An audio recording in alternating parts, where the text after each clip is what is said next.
Hi, folks. This is Don Meissner with the North Country Fishing Report. I got to tell you something, and it's kind of about fishing, and it kind of isn't.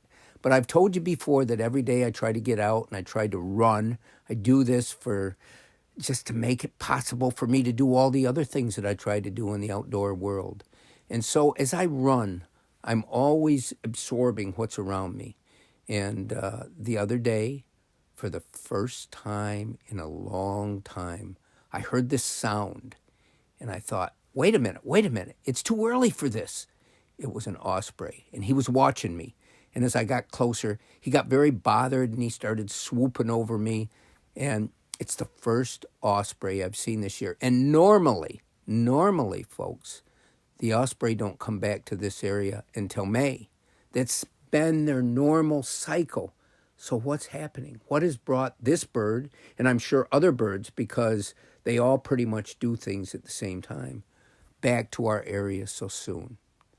Then the other day as I was running, and this was about a week ago, and there still were snow mounds and so forth around, and I remember seeing this animal go across the road, and I thought it was another woodchuck. By the way, and I'm almost embarrassed to tell you that that's one of the highlights of my spring and summer season running, is counting how many woodchucks I encounter. I know it sounds crazy, but it's a way to make all those running miles sort of be swallowed away, because it's quite a strain for me to go running. Anyway, I'm thinking, here's another woodchuck, but it looked much bigger. And as it went across the road down by the prisons in Ogdensburg that have now been closed down, I noticed it didn't stop. It didn't do what woodchucks do, and it kept going. And it wasn't running. It was sort of walking and looking back. And anyway, as I reflected on this, and I watched it go over a snow mound and into the woods, and its back was humped. And I talked to John Blevins about this later, and he said, was its back humped? And I said, yeah. He said, that was a fisher. And that's the second time that I've seen a fisher in the wild. Fisher are very, very private. They don't want to mix with mankind. And if you don't know what a fisher is, it's a big, big weasel, probably next in size to a wolverine. And a lot of people see fishers, if they do see them going through the woods, and they think they've seen a mountain lion because of their long size and their tail. But why am I telling you all this?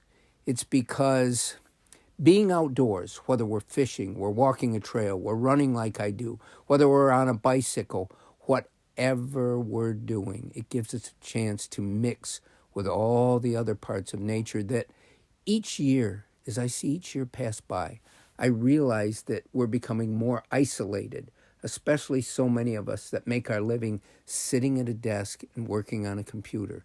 We're becoming isolated from the world around us. It's just a picture. It's nothing else. We don't feel that connection, and believe me, we are all connected. But here's the other thing that I want you to think about.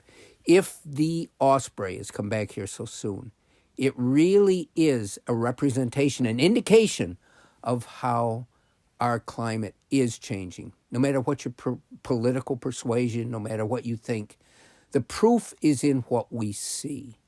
And if the birds and the animals are reacting each year a little differently, then perhaps the fish are too, because the fish are organisms very similar to all the other animals that are around us, except they live underwater.